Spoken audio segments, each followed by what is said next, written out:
"Help me, brother," I cried as I stumbled into my brother's place in the middle of a freezing winter night, wearing ragged clothes and holding a baby in my arms. My brother was speechless at the sight of me, so changed and frail, clad only in a tattered shirt and barefoot.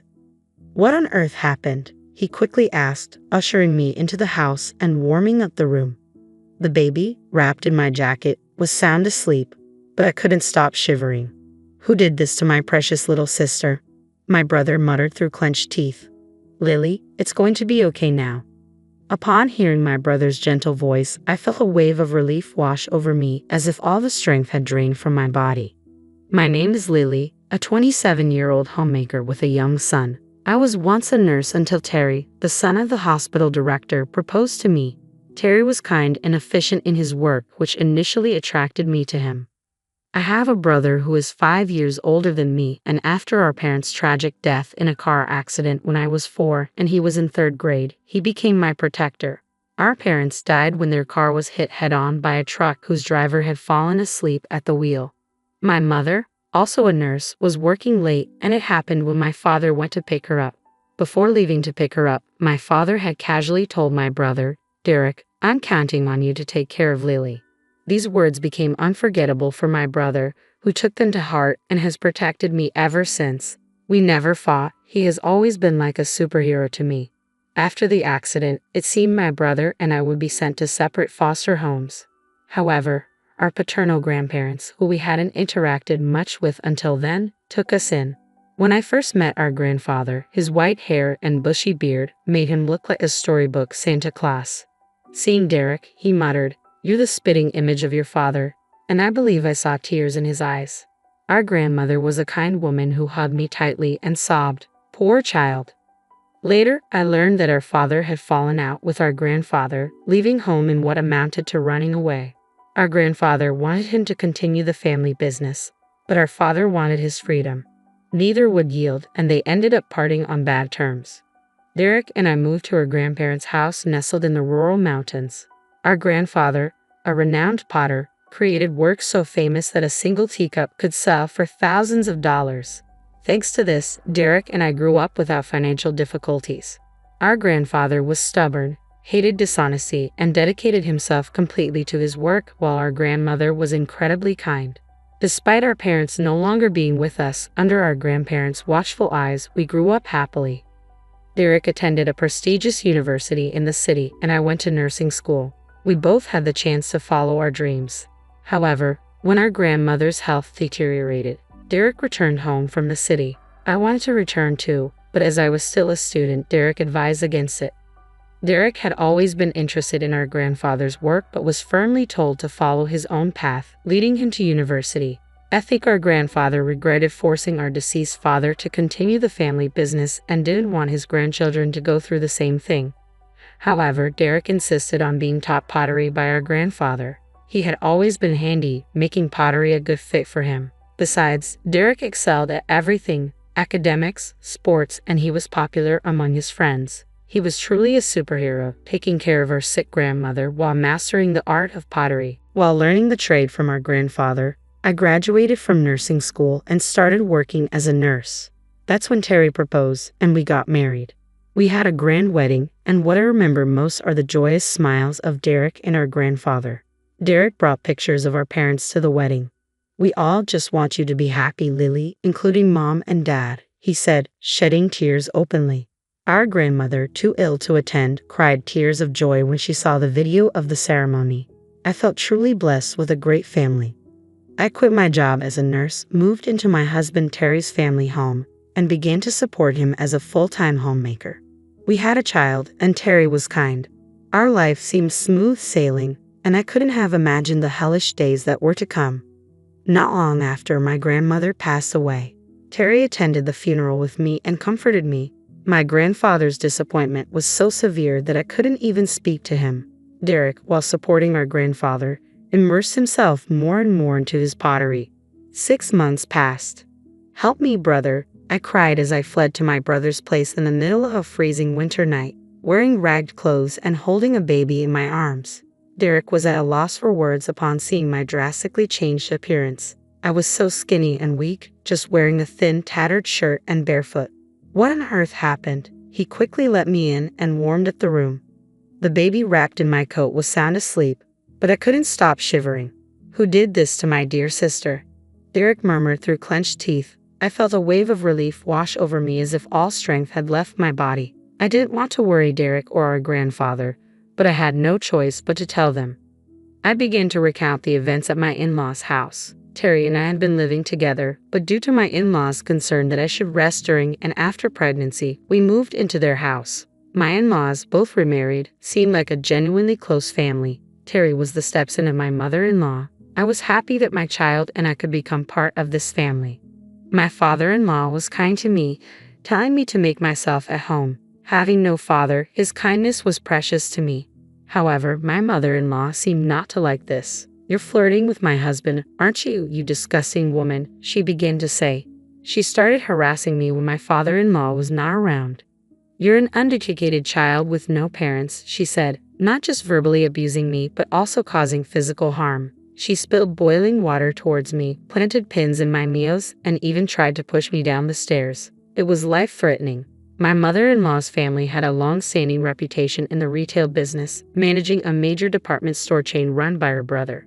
"Your background is miles apart from mine. You can't blend with someone who grew up in poverty," she said, looking down on me. Then, a situation arose that added to my troubles. With a shortage of staff at the hospital, a former nurse was often called in to help, working alongside my husband Terry. During this time, I noticed something unsettling. Terry, being the son of the hospital director, was often seen reprimanding the nurses unreasonably. "Move quicker. You're a nurse getting paid, aren't you? Don't slack off just because my father is lenient. Once I take over this hospital, I won't be so forgiving. How many times do I have to tell you? Order the supplies in advance. They're not cheap, you know. Don't take running a hospital lightly." Such unreasonable remarks were directed at nurses who were working hard for the patients. "Terry, don't you think that's too harsh? Everyone here is trying their best," I interjected. He didn't take kindly to this. Furious that I had stood up to him, he flew off the handle in front of the other nurses. Since then, Terry became distant towards me. It might have also been influenced by my mother-in-law, who had been telling Terry from the start, "You're too soft on your wife. She's taking you for granted." While my father-in-law was still well, Terry couldn't be openly hostile or abusive in front of him. But then my father-in-law fell seriously ill and became bedridden. When it rains, it pours. My mother-in-law seized the opportunity and made me take care of all the chores, treating me like a housekeeper. I was extremely busy carrying my son on my back, cooking, doing laundry, and cleaning. Even in front of my father-in-law, my mother-in-law began to mistreat me, but my weakened father-in-law was unable to stop her. "Please don't speak to Lily that way," he would say. "Here you go again defending that woman, and you can't even do anything with your frail body. Oh, how I wish you were gone," she would retort, spewing venom at my sick father-in-law. I endured it for the sake of my son and father-in-law. The harassment escalated. "Housekeepers don't eat with the family. Eat the leftovers later," she told me. I was so upset that I lost my appetite. When I looked in the mirror, I was shocked to see my gaunt and ragged reflection.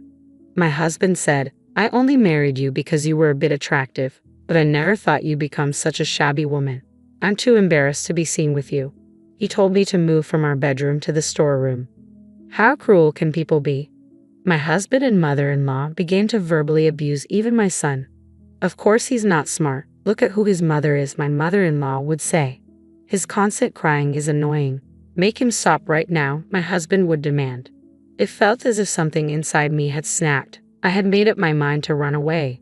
My only concern was my father-in-law. If I didn't take care of him, he would be in trouble. However, my father-in-law said, "Don't worry about me, Lily. You should escape to your brother's place." He pulled out several $100 bills from under his pillow and pressed them into my hand. I decided to flee on the spot in the clothes I was wearing. I wrapped my son in my coat to keep him warm, rushed outside, hailed a taxi with the money my father-in-law had given me, and headed to my grandfather's house. I poured out the whole story to my grandfather and my brother Derek all at once. Derek, making a furious face I had never seen before, was shaking his clenched fist. Derek reassured me, saying, "You've had it tough, haven't you? It's okay now, relax." I burst into tears. My grandfather also muttered, "I can't forgive this." A few days later, I left my son with my grandfather and decided to return to my in-laws' house with Derek to collect my belongings. I had left in a hurry without a word, so I thought it would cause trouble if there was any fuss. When we returned to my in-laws' house, my husband muttered with a cold gaze, "You finally returned, huh?" Derek calmly replied, "My sister seems very distressed, so we'll be taking care of her for a while. We came today to collect some of her personal belongings." My husband retorted, "I married her, so if she doesn't come back, there will be no one to do the chores. That's a big problem for me." My mother-in-law, looking down on Derek, said, "I heard you do pottery. It must be a poor life, isn't it? Even if you take care of my daughter-in-law, it's going to be tough for you, right? Please send her back. It's a problem for us too." Derek clenched his fists tightly. I could see that he was desperately trying to suppress his anger. When we asked to take back our belongings, we were directed to a storage room in the corner of the hallway that served as my room. In the corner of the cramped room were cardboard boxes and old appliances carelessly placed. There were a few changes of clothes for me and my son, no heating appliances, just a thin blanket and a thin mattress. Derek was at a loss for words, seeing the harsh conditions I was living under. When he glared at my mother-in-law, saying, "Is this where you shoved my dear sister and her child?" she retorted, "She should be grateful just to have a room. She's just a housekeeper." I wanted to get out of that house as soon as possible, but I was worried about my father-in-law and wanted to see him. When I did, he quietly handed me something and apologized to Derek for not being able to protect me. For several days after that, we made preparations.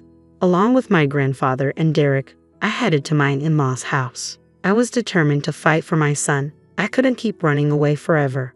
When we arrived, I handed my husband the divorce papers. He was taken aback for a moment, but then declared he wouldn't pay alimony or child support since I was choosing to leave. I played a recording of his mother belittling me and him shouting at me. "This is evidence of the abuse I suffered," I informed them.